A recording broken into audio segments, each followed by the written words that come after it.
புதிய ஆண்டு கர்த்தர் நம்முடைய கண்ணீரை பார்க்கிற ஒரு ஆண்டு. இதுவரையிலும் நீங்கள் வடித்த கண்ணீருக்கு பதில் இல்லாமல் போகலாம்.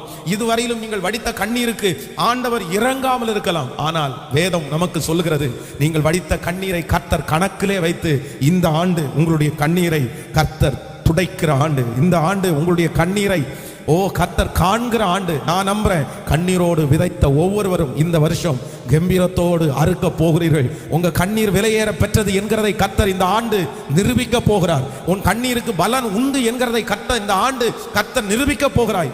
எந்த இடத்துல நீங்கள் அழுதீர்களோ, எந்த இடம் உங்களுடைய கண்ணீர் சிந்தப்பட்டதோ, அந்த இடத்துல கர்த்தருடைய சத்தம் உங்களை தேடி வருகிறது.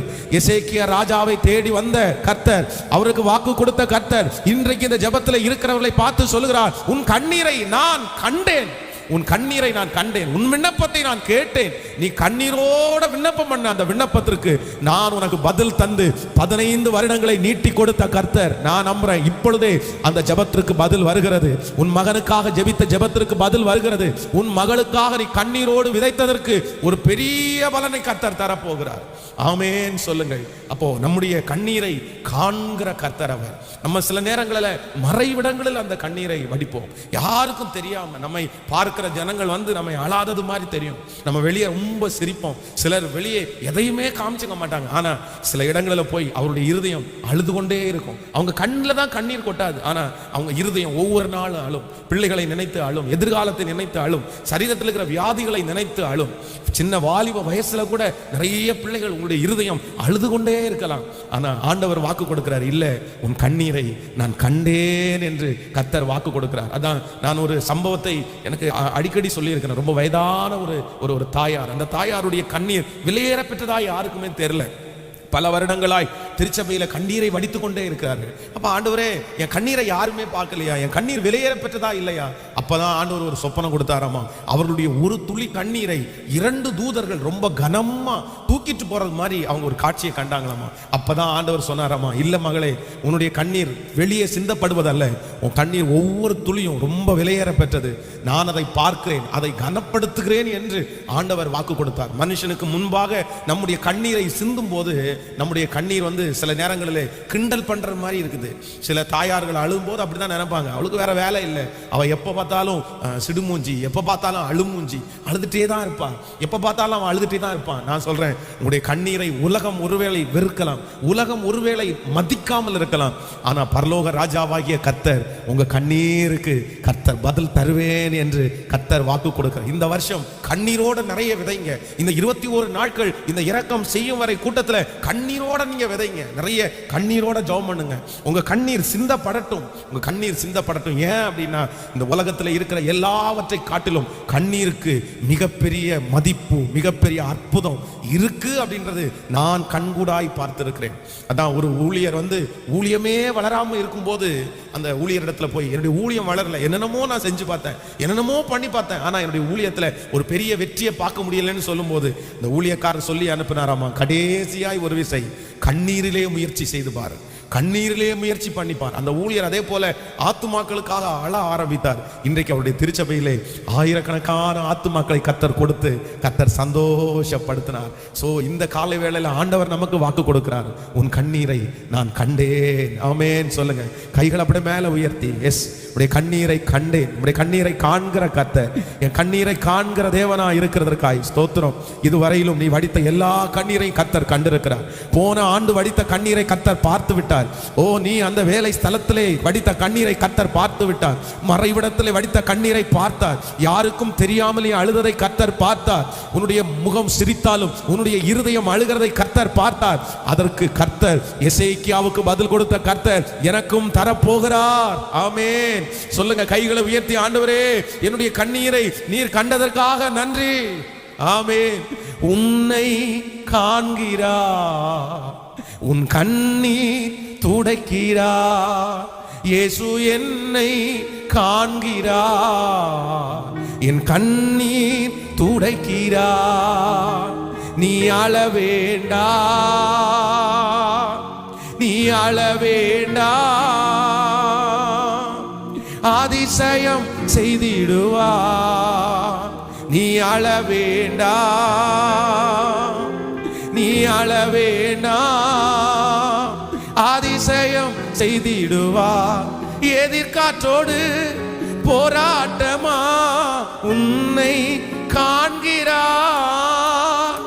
எதிர்காற்றோடு போராட்டமா உன்னை காண்கிறார். உன் படகில் ஏறுகிறார், அமைதி தருகிறார். விசுவாசத்தோடு என் படகில் ஏறுகிறார், அமைதி தருகிறார். கரங்களை மேல தட்டி சொல்லுங்க. நீ அழ வேண்டாம், நீ அழ வேண்டாம், அதிசயம் செய்திடுவார். நீ அழ வேண்டாம், நீ அழ வேண்டாம், அதிசயம் செய்திடுவார். சொல்லுங்க இல்ல, இயேசு இயேசு என்னை காண்கிறார், என் கண்ணீர் துடைக்கிறார். இயேசு என்னை காண்கிறார், என் கண்ணீர் துடைக்கிறார். ஆமென். அப்போ நம்முடைய ஆண்டவர் நம்ம வடிக்கிற கண்ணீர் அவர் என்ன பண்றார் அப்படின்னா பார்க்கிற கர்த்தரா இருக்கிறார். அதனால உங்களுடைய வாழ்க்கையில இதுவரையிலும் எத்தனையோ முயற்சி எடுத்தோம், நடக்காதத ஒரு விஷயம் என்ன பண்ணணும் அப்படின்னா கண்ணீரில் நம்ம முயற்சி எடுக்கணும். நம்முடைய கண்ணீர் அவ்வளவு விலையேற பெற்றது. கர்த்தர் அதை பார்த்துட்டு ஆண்டவர் சொல்றாரு எசேக்கியாவை பார்த்து, காரியங்களை எல்லாம் ஒழுங்கு பண்ணிரு, அவ்வளவுதான், உன் நாட்கள் முடிந்தது, நான் உனக்கு கொடுத்துருக்கிற நேரம் முடிந்தது, இதுக்கு மேல நீ வாழ முடியாது. கர்த்தரே சொல்றாரு. தீர்க்கதரிசி சொல்லிட்டு போறான். ஆனா எசேக்கியாவுக்கு அது விருப்பம் இல்ல ஆண்டவரே, நான் இப்பவே மரிக்கிறதுக்கு நான் விரும்பல. அவன் கண்ணீர் விட்டவன ஒரு ராஜா அழுத உடனே ஆண்டவருடைய இறக்கம் அவன் மேல திரும்புது. உடனே எந்த தீர்க்கதரிசி அந்த வார்த்தையை சொல்ல வந்தாரோ அந்த தீர்க்கதரிசியை பார்த்து இன்னொரு விஷயம் சொல்றாரு, இல்லப்பா நீ சொன்ன வார்த்தையை போய் மாத்தி சொல்லு, நான் அவனுடைய ஆயுசு நாட்களை 15 வருடம் கூட்டி தந்தேன். அப்போ ஆண்டவர் அந்த கண்ணீரை பார்த்துட்டு அவரால் என்ன பண்ண முடியல அப்படின்னா சும்மா இருக்கவே முடியல. நான் நம்புகிறேன், என்னுடைய ஊழியத்தில் கூட நான் ரொம்ப விசுவாசிக்கிறது என்ன அப்படின்னா, எங்கெல்லாம் நான் கண்ணீரோட ஜெபித்தேனோ அங்கெல்லாம் இன்று வரைக்கும் ஒரு பெரிய வெற்றியை நான் பார்த்திருக்கிறேன். ஆமென். என்னுடைய கண்ணீரை நிறைய பேர் பார்த்ததே இல்லை, யாருக்குமே தெரியாது. மேலே மொட்டை மாடியில் போய் எத்தனையோ நாட்கள் அழுதுருக்கிறேன். பாத்ரூமை உள்ள போய் கதவை சாத்திட்டு பைப்பை திறந்து விட்டு எத்தனையோ நாட்கள் அழுதுருக்கிறேன். அந்த கண்ணீரெல்லாம் எந்த மனுஷனுக்கும் தெரியாது. ஆனால் நான் நம்புறேன் கர்த்தர் அதை கணக்கிலே வைத்து இன்று என் கண்கள் காண கர்த்தர் அந்த அற்புதத்தை செய்கிறார். ஒரு நாள் மறக்க முடியாது, ராமநாதபுரத்திலிருந்து இந்த சங்கனூர் நல்லாம்பாளையத்திற்கு கூட்டத்துக்காக ஒரு பிரேயர் சொல் ஊழியம் நடத்தும்படியாய் வரும்போது ராமநாதபுரத்திலிருந்து நான் அழ ஆரம்பித்தேன். இங்க சங்கனூர் வரைக்கும் அந்த பஸ்ல கண்ணீர் ஊத்திட்டே இருந்துச்சு. நான் தொடச்சிட்டே இருந்தேன், அழுது அழுது அழுது அழுது. ஆனா இன்றைக்கு நினைக்கிறேன் கர்த்தர் ஒரு பெரிய நோக்கத்தோடு, அன்றைக்கு ஆத்துமாக்களுக்காக அழுதேன், இன்றைக்கு என் கண்களுக்கு முன்பாய் கர்த்தர் அநேக ஆத்துமாக்களுக்கு பிரயோஜனமாய் வைத்திருக்கிறார். அதனால எல்லாரும் என்ன பண்ணணும் அப்படின்னா, ஆண்டவரே உங்க சமூகத்துல கண்ணீரோடு நான் வருகிறேன். ஆமென். இந்த கண்ணீரிலே ஆண்டவருடைய பிள்ளைகள் தெரிந்து கொள்ள வேண்டிய சில சத்தியங்கள் இருக்கிறது. நம்பர் 1, முதலாவதாக 1 சாமுவேலின் புஸ்தகம் 1ஆம் அதிகாரத்தை நாம் எடுத்துக்கொள்ளலாம். 1 சாமுவேலின் புஸ்தகம் 1ஆம் அதிகாரத்தை எல்லாரும் எடுத்து ஒரு வசனத்தை வாசிக்கலாம். 1 சாமுவேல் 1வது அதிகாரத்திலே 1வது அதிகாரம் 10வது வசனத்தை வாசிக்கலாமா? 1 சாமுவேல் 1வது அதிகாரம் 10வது வசனத்தை எல்லாரும் சேர்ந்து நம்ம வாசிக்க போகிறோம். 10வது வசனத்தை எடுத்துக்கொள்ளுங்கள். 10வது வசனம், அவள் போய் மனம் கசந்து மிகவும் அழுது கர்த்தரை நோக்கி விண்ணப்பம் பண்ணி, சேனைகளின் கர்த்தாவே தேவரீர் உம்முடைய அடியாளுடைய சிறுமையை கண்ணோக்கி பார்த்து உம்முடைய அடியாளை மறவாமல் நினைத்தருளி உமது அடியாளுக்கு ஒரு ஆண் பிள்ளையை கொடுத்தால் அவன் உயிரோடு இருக்கும் சகல நாட்களும் நான் அவனை கர்த்தருக்கு ஒப்பு கொடுப்பேன், அவன் தலையின் மேல் சவரன் கத்தி படுவதில்லை என்று ஒரு பொருத்தனை பண்ணினாள். கர்த்தருடைய பிள்ளைகளே, இந்த இடத்துல வேதம் சொல்லுகிறது, அந்நாள் ஏற்கனவே நிறைய இடங்களிலே அழுது விட்டார்கள். அவர்கள் தன்னுடைய குழந்தை இல்லாததுனால பல இடங்களிலே கண்ணீர் வடிச்சிட்டாங்க. ஆனா இப்போ ஒரு முடிவு எடுக்கிறாங்க. என்ன அப்படின்னா, இனி என்னுடைய கண்ணீரை மனிதனிடத்திலே அல்ல, இனி என் கண்ணீரை நான் எங்க சிந்த போறேன்னா தேவ சமூகத்திலே என் கண்ணீரை வடிக்க போகிறேன். ஒரு தேவனுடைய பிள்ளை அறிந்து கொள்ள வேண்டிய மிகப்பெரிய சத்தியம் என்ன அப்படின்னா, மனுஷனுக்கு முன்னாடி நம்முடைய கண்ணீரை வடிக்க கூடாது என்கிறதுல நம்ம ரொம்ப கவனம் உள்ளவர்களா இருக்கணும். நம்ம சில நேரங்களிலே மனிதர்களை பார்க்கும்போது, இல்லையென்றால் மனிதர்கள் நமக்கு ஏதாவது செய்வார்கள் என்று மனுஷனுக்கு முன்னாடி நிறைய பேர் அழுவாங்க. நான் சொல்றேன், நம்ம மனுஷனுக்கு முன்னாடி கண்ணீர் வடிப்போமே, ஆனால் நம்முடைய கண்ணீருக்கு ஒரு விலை இருக்காது. மனுஷன் பெரிய மதிப்பை நம்முடைய கண்ணீருக்கு கொடுக்கவே மாட்டான். நீங்க மனுஷனுக்கு முன்னாடி அழுது பாருங்க, அந்த மனுஷனுடைய வெறுப்பை தான் நீங்க சம்பாதிப்பீங்க. கணவன் முன்னாடி சில மனைவியில் அழுவார்கள், ஆனா அவர்களுக்கு அது ஒரு பெரிய விஷயமாவே தெரியாது. என்னைக்குனாலும் அவ அப்படிதான் சும்மா அழுதுட்டே தான் இருப்பா. சில கணவனார் பாருங்க அப்படியே அழுவாங்க, என்ன சும்மா பொம்பளை மாதிரி நீங்க அழுதுட்டே இருக்கிறீங்க. மனிதர்களுக்கு முன்பாக நீங்கள் உங்களுடைய கண்ணீரை வடிப்பீர்களே, ஆனால் அந்த கண்ணீருக்கு பலனே இருக்காது, பதில் இருக்காது, அது ஒரு பெரிய விஷயமாவே எடுத்துக்க மாட்டாங்க. ஆனா நீங்க என்ன பண்ணணும்னா, இனி மனுஷனுக்கு முன்பாக நான் அழப்போவதில்லை, நான் யாரு முன்னாடி அழுவேன் அப்படின்னா கர்த்தர் சமூகத்துல தான் உங்க கண்ணீரை வடிக்கணும். சிலர் வக்கீலுக்கு முன்னாடி போய் நின்று அழுவாங்க, இந்த மாதிரி எங்களுக்கு இந்த மாதிரி காரியத்தை செய்யுங்க. நான் சொல்றேன், வக்கீலுக்கு நிறைய நேரத்தில் அவங்க நிறைய பேருடைய கண்ணீரை பார்க்கறாங்கல்ல, மனுஷனுக்கு சிலருடைய கண்ணீரை பார்த்து பழகிருச்சு, அதனால பெரிய பொருட்டா எடுக்க மாட்டாங்க. நான் இவ்வளவு தூரம் அழுதும் உங்க மனசு இறங்கலையா, நான் கண்ணீர் விட்டு உங்க மனசு இறங்கலையா, நிறைய பேர் கேட்பாங்க. காவல்துறை அதிகாரியிடத்திலே நீங்கள் போய் அழுகிறதுனாலே பெரிய வெற்றியை பார்க்க முடியாது. அவங்க நிறைய பேருடைய கண்ணீரை பார்த்து பார்த்து அவங்க சலிச்சு போயிட்டாங்க. நான் சொல்றேன், டாக்டர்களுக்கு முன்பாக உங்களுடைய கண்ணீரை வடித்து பிரயோஜனம் இல்லை, அவர்கள் கையத்தான் விரிச்சிருவாங்க. அவங்க நிறைய பேஷண்ட்ஸ் அந்த மாதிரி பார்க்கறாங்க. ஆனா நான் நம்புறேன், உங்களுடைய கண்ணீர் கர்த்தர் சமூகத்திலே வடிக்கப்படுமே ஆனால் அந்த கண்ணீருக்கு பெரிய மதிப்பை தேவன் நமக்கு தருவதற்கு வல்லவராய் இருக்கிறார். எத்தனை பேர் ஆமோதிக்கிறீர்கள்? ஒரு விஷயம் நம்முடைய திருச்சபையில் இருக்கிற அந்த உடன் ஊழியருடைய குழந்தை பிறந்து ஒரு ஹாஸ்பிட்டல் அட்மிட் பண்ணப்படுது. அப்போ அந்த குழந்தை கிட்டத்தட்ட ஒரு 6 மாதம் முடிந்த உடனே அந்த குழந்தை பிறக்குது. ரொம்ப இந்த கையில் உள்ளங்கையில் வைக்கிற அளவுக்கு தான் குழந்தை இருக்குது. அப்போ அந்த டாக்டர்கள் எல்லாம் இந்த குழந்தையை காப்பாற்ற முடியாது, இந்த குழந்தை செத்துரும் அப்படின்னு சொல்லிட்டாங்க. நிறைய இந்த குழந்தைக்கு நோய் வந்துடும், இதை காப்பாற்றுறது ரொம்ப கடினம் அப்படின்னு. அதே ஹாஸ்பிட்டலில் பார்த்தீங்க அப்படின்னா நாங்கள் அப்படியே அந்த டாக்டர் இடத்துல பேசிட்டு இருக்கவே ரொம்ப மதிப்புக்குரிய, ரொம்ப கனத்துக்குரிய, பார்த்தா ரொம்ப ஹை அஃபீஷியலாக தெரிஞ்சாங்க. அவங்க நாங்கள் எல்லாரும் நின்றுட்டு இருக்கிறோம், திடீர்னு அந்த டாக்டருடைய காலில் விழுந்தாங்க. காலில் விழுந்து அழுது, டாக்டர் எப்படியாவது என் பிள்ளையை காப்பாத்துங்க அப்படின்னு சொல்லி அவங்க கெஞ்சுறாங்க, அழுறாங்க. உடனே அந்த டாக்டர் அவங்களை தூக்கி விட்டு, பரவாயில்ல நாங்கள் ஹெல்ப் பண்றோம், ஆனால் கடவுளுடைய கையில தான் இருக்குது அப்படின்னு சொல்றாரு. இந்த 2 குழந்தைகள் அட்மிட் பண்ணப்படுது. இந்த தேவ மனுஷனுக்கு குழந்தை இறந்துரும்னு சொன்னார். உடனே இவர் என்ன பண்றாரு அப்படின்னு சொன்னா, அந்த ஹாஸ்பிட்டலை சுத்தி இடம் இருக்கு பாருங்களேன், அதுல நடந்து கண்ணீரோட ஜெபம் பண்றாரு. ஆண்டவரே, நீங்க நினைச்சீங்கன்னா என் குழந்தைய ஜீவனோட தர முடியும். இன்றைக்கு ஒரு மிகப்பெரிய ஆச்சரியம், அந்த குழந்தையை கர்த்தர் ஜீவனோட கொடுத்து, கர்த்தர் அந்த எல்லா குழந்தையும் எப்படி நார்மலா இருக்கிறோ அதை விட அழகாய் கர்த்தர் அந்த குழந்தையை வளர்த்தி வைத்திருக்கிறார். ஆமென் சொல்லுங்க. அப்போ நான் நம்புறேன், கர்த்தர் சமூகத்துல நம்முடைய கண்ணீரை வடிப்போமே ஆனால் அது வீணாய் போகாது. ஆண்டவருடைய பிள்ளைங்க ஒரு முடிவு எடுக்கணும், நான் யார் முன்னாடி நான் என்ன பண்ண மாட்டேன்னா அழமாட்டேன்னு ஒரு பொருத்தனை எடுங்க. மனுஷனுக்கு முன்னாடி அழுகிறத ஆண்டவருடைய பிள்ளைங்க நிறுத்திடுங்க. நீங்க நினைக்கிறீங்க மனுஷனுக்கு முன்பாக நீங்க அழுத உடனே அவங்களுடைய இரக்கம் உங்களுக்கு கிடைக்கும் அப்படின்னு நினைக்கிறீங்க. கண்டிப்பா சொல்றேன், அவருடைய இரக்கம் உங்களுக்கு கிடைக்காது. அவர்களுக்கு வெறுப்பு தான் வரும். நீங்க மனம் குமுறி அழுவீங்க, ஆனா வெறுப்பு தான் வரும். உங்க பிள்ளைகளிடத்துல நீங்க அழுவீங்க, அது வெறுப்பு தான் வரும். உங்களுடைய கண்ணீர் தேவையற்ற இடங்களிலே சிந்தப்படவே கூடாது. அதுவும் மனுஷனுக்கு முன்பாக உங்களுடைய கண்ணீர் சிந்தப்படவே கூடாது. நம்ம கண்ணீர் வடிக்கணும்னா எங்க தான் வடிக்கணும்னா அது தேவ சமூகத்துல மட்டும்தான் என் கண்ணீரை நான் சிந்துவேன் அப்படின்னு ஒரு தீர்மானம் இன்றைக்கு எடுங்க. நான் நம்புறேன், உங்க கண்ணீரை கர்த்தர் கணக்கிலே வைக்கிறவர். கைகளை அப்படியே உயர்த்தி எல்லாரும் சொல்லுங்க, ஆண்டவரே, இனி என்னுடைய கண்ணீர் தேவ சமூகத்துல மட்டும்தான். மனிதர்களுக்கு முன்பாக என்னுடைய கண்ணீர் அப்பா சிந்தப்பட முடியாது, சிந்தப்படக்கூடாது. அவர்களுக்கு முன்பாக இனி நான் அழப்போவது இல்லை.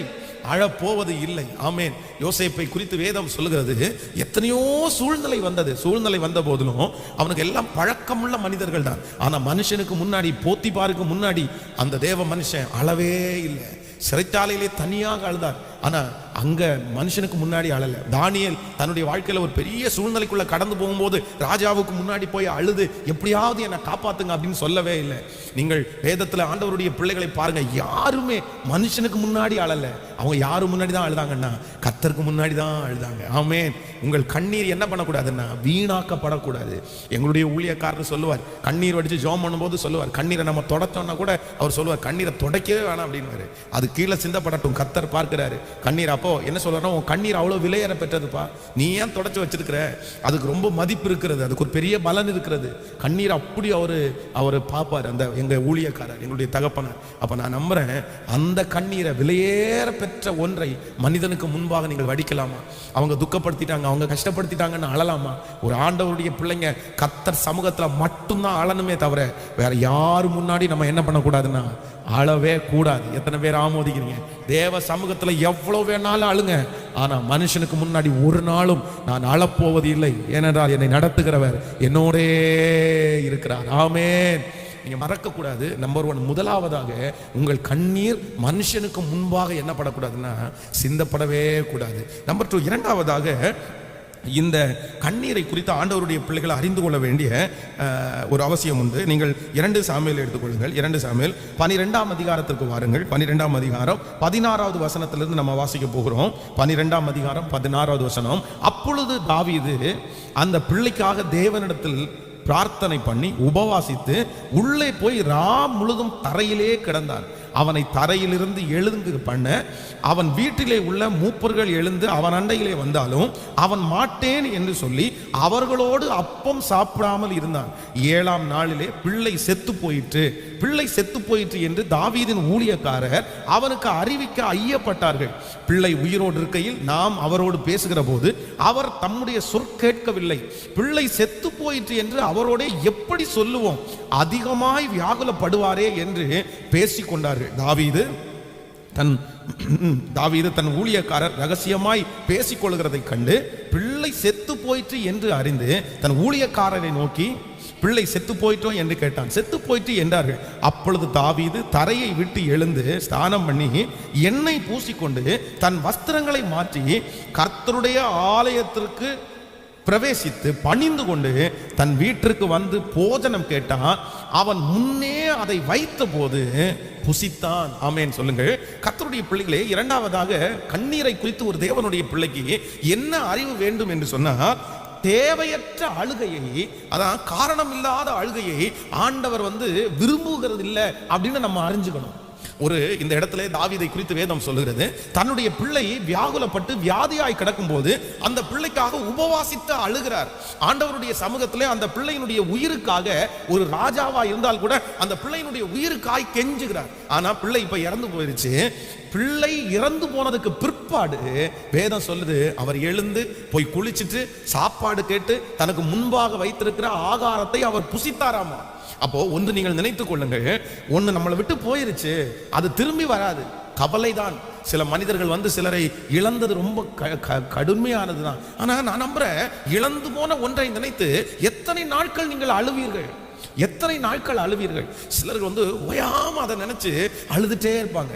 மரித்தவர்களை பார்த்து, மரித்த சொந்தங்களை பார்த்து, இவங்க எல்லாம் என்ன விட்டு போயிட்டாங்களே அப்படின்னு. இல்ல இல்ல இல்ல இல்ல ஒன்று நினைத்துக் கொள்ளுங்கள், கர்த்தர் கொடுத்தார், கர்த்தர் எடுத்தார், கர்த்தருடைய நாமத்திற்கு ஸ்தோத்திரம். ஒருவேளை இந்த ஜெபத்தில் இருக்கிற ஆண்டவருடைய பிள்ளைகளே, நீங்கள் யாராவது இழந்து போன ஒன்றை நினைத்து, இல்லையென்றால் மரித்து போன யாரையாவது ஒருத்தரை நினைத்து நீங்கள் திரும்ப திரும்ப அழுது கொண்டிருப்பீர்களே, ஆனால் ஆண்டவர் சொல்றாரு, போதும், இனி நீ கண்ணீர் சிந்தக்கூடாது, இனி நீ கண்ணீர் வடிக்க கூடாது. இல்ல, எனக்கு ரொம்ப பாசம் அதிகமா இருக்குது, உண்மைதான், என் பிள்ளை நான் எப்படி விட முடியும், பாஸ்டர் என் கணவனா நான் எப்படி விட முடியும், என் மனைவி நான் எப்படி விட முடியும். இல்ல, நீங்க மரித்து போன அந்த நபரை திரும்ப உங்களுடைய கண்ணீர்னாலே எடுக்க முடியுமா?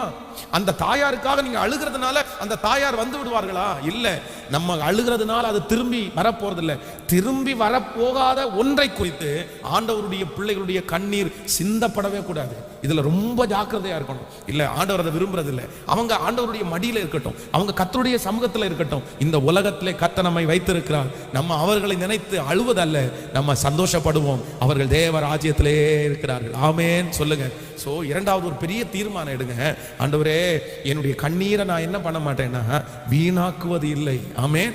என் கண்ணீரை மனிதர்களுக்கு முன்பாக நான் செலவழிக்க மாட்டேன். நம்பர் 1. நம்பர் 2, இரண்டாவதாக, நீங்கள் நடக்காத, இனி கிடைக்காத ஒன்றுக்காக உங்க கண்ணீரை நீங்க என்ன பண்ணக்கூடாதுன்னா வேஸ்ட் பண்ணவே கூடாது. ஆமென். கைகள் அப்படியே மேல உயர்த்தி எல்லாரும் சொல்லுங்க, ஆண்டவரே, எங்களுடைய கண்ணீர் உங்க சமூகத்துல சிந்தப்பட வேண்டும். தேவையற்ற, நான் இழந்து போன, கிடைக்காத, சொல்லுங்க அப்பா. ஒவ்வொருத்தரும் ஏசப்பா சமூகத்துல அந்த ஜெபத்தை ஸ்தோத்திரம் செய்யுங்கள். நான் தான் ரொம்ப அழுறேன், அந்த காரியத்தை நினைத்து ரொம்ப அழுறேன். ஆண்டவரே, இப்பொழுது எனக்கு ஒரு கிருபை வேண்டும். ஹல்லேலூயா, ஸ்தோத்திரம். ஒரு இரக்கம் எனக்கு வேண்டும். ஆண்டவரே, மனிதர்களுக்காக, என்னை விட்டு கடந்து போன ஒன்றுக்காக, ஆண்டவரே, நீர் அனுமதிக்காத ஒன்றுக்காக, இனி திரும்ப என் கையிலே கிடைக்காத ஒன்றுக்காக இனி நான் அழப்போவது இல்லை. கர்த்தர் சொல்கிறார், நீ கண்ணீர் விடாதபடி உன் கண்களை அடக்கிக்கொள், உன் கண்களை அடக்கிக்கொள். அந்த காரியத்திற்காக நம்ம என்ன பண்ணக்கூடாதுன்னா அழவே கூடாது. ஹல்லேலூயா. கைகளை அசைத்து ஒரு ஹல்லேலூயா சொல்லுங்கள். தேவையற்ற ஒரு காரியத்திற்காக நம்முடைய கண்களிலிருந்து அழுகை என்ன பண்ணக்கூடாதுன்னா வரவே கூடாது. அழுதா உங்களை பெரிய வெற்றியாளனா நினைப்பாங்கன்னு நினைக்காதீங்க. உலகம் அழுதால், நாம் அழுதால் உலகம் கோழையாகத்தான் நினைக்கும்.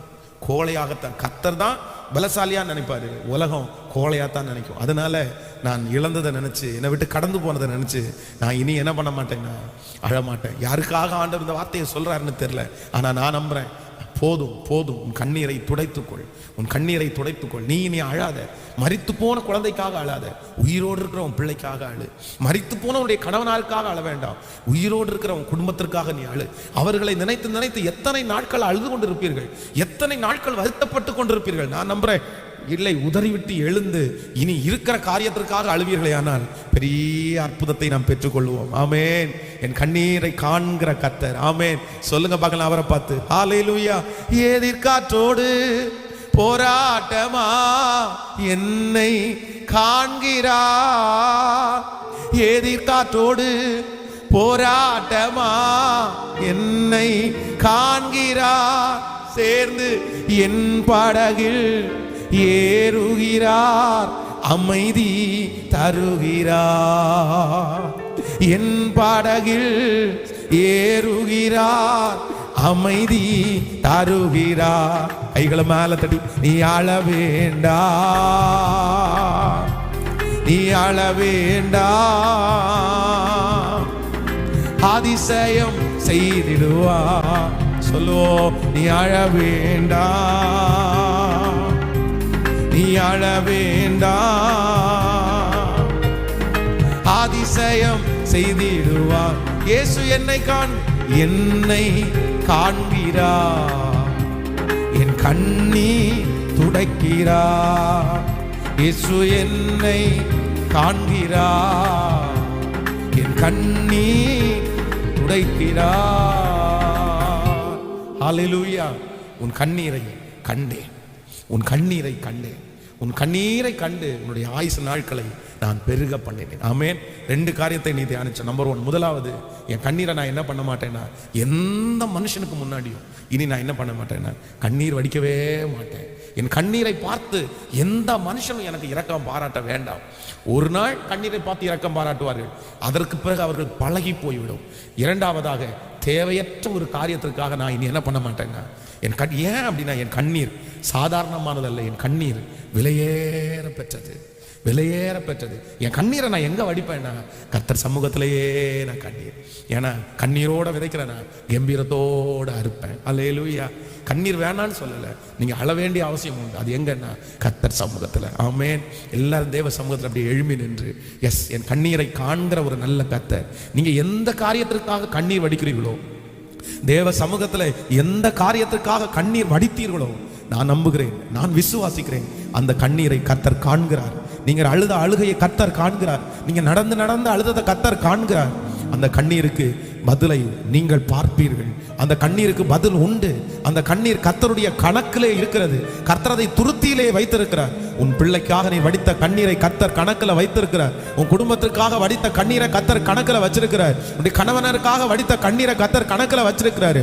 நான் நம்புறேன், இந்த ஆண்டு உன் கண்ணீரை காண்கிற ஆண்டு, இந்த ஆண்டு உன்னுடைய கண்ணீருக்கு பதில் கொடுக்கிற ஆண்டு, இந்த ஆண்டு கண்ணீரோட விதைத்த நீங்கள் கம்பீரமாய் அறுக்க போகிறீர்கள். உங்கள் கண்ணீர் கர்த்தர் சமூகத்தில் போய் எட்டினது. உங்களுடைய கூக்குரலை கர்த்தர் கேட்டார், உங்க சத்தத்தை கர்த்தர் கேட்டார். இதோ நான் உன்னை ரட்சிப்பதற்கு இறங்கினேன். ஹல்லேலூயா. கரங்களை மேல உயர்த்தி என்னை காண்கிற கர்த்தர். ஓ நன்றி ஆண்டவரே, நன்றி நன்றி. என் கண்ணீரை காண்கிற தேவன், என் கண்ணீரை காண்கிற தேவன். ஹல்லேலூயா. என்னை காண்கிறவர், என்னை காண்கிறவர், என் கண்ணீரை காண்கிறவர். ஓ கண்ணீர் துடைக்கும் காருண்யமே, மன்னித்து மறக்கும் தாயுள்ளமே. எவ்வளவு நல்லவர் அவர். கண்ணீர் துடைக்கும் காருண்யமே, மன்னித்து மறக்கும் தாயுள்ளமே. விண்ணக பேரின்பமே ஐயா, விண்ணக பேரின்பமே. இன்பமே. ஒரு விஷயம் கூட கைகளை உயர்த்தி சொல்லுங்க. கண்ணீர் துடைக்கும் காருண்யமே, மன்னித்து மறக்கும் தாயுள்ளமே. கண்ணீர் துடைக்கும் காருண்யமே, மன்னித்து மறக்கும் தாயுள்ளமே. விண்ணக பேரின்பமே ஐயா, விண்ணக பேரின்பமே. ஒரு மிகப்பெரிய ஒரு கோடீஸ்வரரை ஒரு நாள் சந்தித்தேன். அவருடைய டேபிள் மேல ரொம்ப ஒரு பழைய ஒரு பைபிள், அப்படியே நனைஞ்சு அந்த பைபிளை திரும்ப எடுத்து வச்சா எப்படி இருக்கும் அந்த மாதிரி ஒரு பைபிள் இருந்துச்சு. அந்த பைபிள் அவ்வளோ பெரிய ஆஃபீஸர், அவருடைய டேபிளில் இருக்கிற கம்ப்யூட்டர், அவர் டேபிளில் இருக்கிற மொபைல், இதெல்லாம் ரொம்ப காஸ்ட்லியான விலை மதிப்பு, ரொம்ப பல லட்சங்கள் மதிப்புரியது. ஆனால் அந்த டேபிளில் இந்த பைபிள் இருந்துச்சு. எனக்கு ஆச்சரியமாக இருந்துச்சு. அப்போ அவரை பார்த்து கேட்டேன், என்ன பிரதர் இது ஃபஸ்ட்டு நீங்கள் வாங்கின பைபிளா அப்படின்னு கேட்டேன். உடனே அவர் சொன்னார், இல்லை பாஸ்டர் இது எங்கள் அம்மா பைபிள் அப்படின்னாரு. ஓ, உங்கள் அம்மா பைபிளை இவ்வளோ பத்திரமா வச்சுருக்கீங்களா? இல்லை, நான் வந்து இதை பத்திரமா வைக்கிறதுக்கு ஒரு காரணம் இருக்குது. எங்கள் அம்மா வந்து இந்த பைபிள் படிக்கும்போது எங்கெல்லாம் வாக்கு தத்தத்தை பார்ப்பாங்களோ அந்த வாக்கு தத்தத்தின் மேலே கையை வச்சு அப்படியே அழுவாங்க பாஸ்டர். எங்கள் அம்மாவுடைய நிறைய கண்ணீரின் துளிகள் வந்து இந்த பைபிளில் இருக்குது. எங்கள் அம்மா எந்தெந்த வாக்கு தத்தத்துக்காக அழுதார்களோ அது எல்லாவற்றையும் இன்னைக்கு நான் அனுபவிக்கிறேன், என் கண்களால் நான் பார்க்குறேன். எங்கள் அம்மாவுடைய கண்ணீர் வீணா போகல.